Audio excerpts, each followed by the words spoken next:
What's up everyone, welcome back to the channel. So I did this video yesterday about the Samsung Galaxy S8 and I figured, you know what, the Samsung Galaxy Note 8 is a special phone as well, and it's too good of a phone for me to just kind of group in with the S8 and including the S8 Plus, and I figured I might as well do my own separate video congratulating and kind of, resting and piecing the Galaxy Note 8. I usually do this with phones that are really near and dear to my heart. I've done this with the Galaxy S6, I think I did this with the S7, and I do this with every single iPhone. And with the Samsung Galaxy Note 8, in my opinion, that phone was kind of just a phone that Samsung had to push out and really just bring everything they could in a phone, and to, one, to make a lot of money off that phone, but to more so kind of revamp and rebrand the Note line image. Because if you remember, the Samsung Galaxy Note 7, which was the predecessor, technically speaking, of the Samsung Galaxy Note 8, that specific phone had so many issues. It blew up, it all those type of problems, and Samsung really had to reinvent themselves. Eventually the Note FE came out, but nobody even talks about that.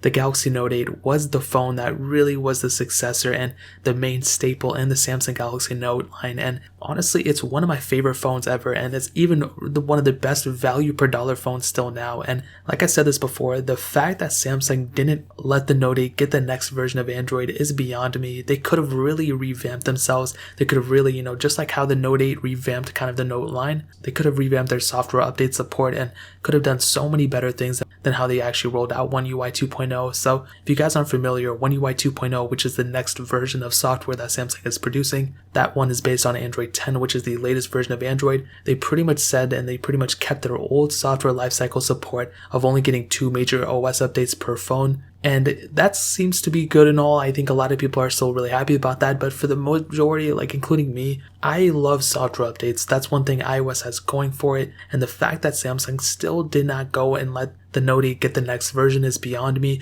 Going from the Note 8 to the Note 9, there definitely are advantages, there's definitely really cool things about the Note 9, but the Note 8 is probably like 90% of what the Note 9 is. The Note 9 is a little bit better looking, it has a better camera sensors, and it's a little bit designed, refreshed and all that, but the Note 8 is pretty much almost the same exact things. When I'm messing with my Note 8, when I'm messing with my Note 9, there's really not too many differences between them in terms of the way they perform and everything. Yes, the Note 9 is powerful and everything more powerful, but the Note 8 I feel like could have definitely handled the next version of OS. And like I've stated, iOS and Apple and all of them, dude, they support their phones for so long, it's unbelievable. And that's one of the huge advantages of people switching to iOS. But on the Android side, there's really not too many manufacturers that are still pushing updates besides Google, and even them, they're not even that great at it, of pushing updates to their phones. And with Samsung, they could have actually went ahead and rebranded even Android as a whole and been one of the first manufacturers to keep producing software for those older generations. And for my Note 8 users, I do apologize. Your phone, there's not getting native software support, but you can always go and custom ROM it, which I would highly recommend.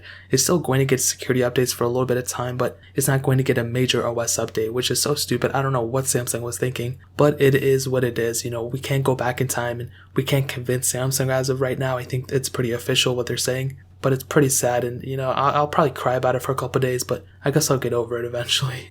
But that's pretty much it. If you own a Samsung Galaxy Note 8 at any point, let me know your experience with it down in the description or in the comment section below. I'd love to hear your experience with it. Hit that like button if you guys enjoyed the video, but definitely hit that subscribe button. Every single subscriber that we get really does count, so it'll mean so much if you guys could hit that. Also check out the other links down in the description as well. My Twitter, my Instagram, my second channel. All those links are linked down below. I'd really appreciate it if you guys could check it out. But more importantly than everything else, I love every single one of you guys. Hopefully I'll catch you guys in the next video. Peace out till then.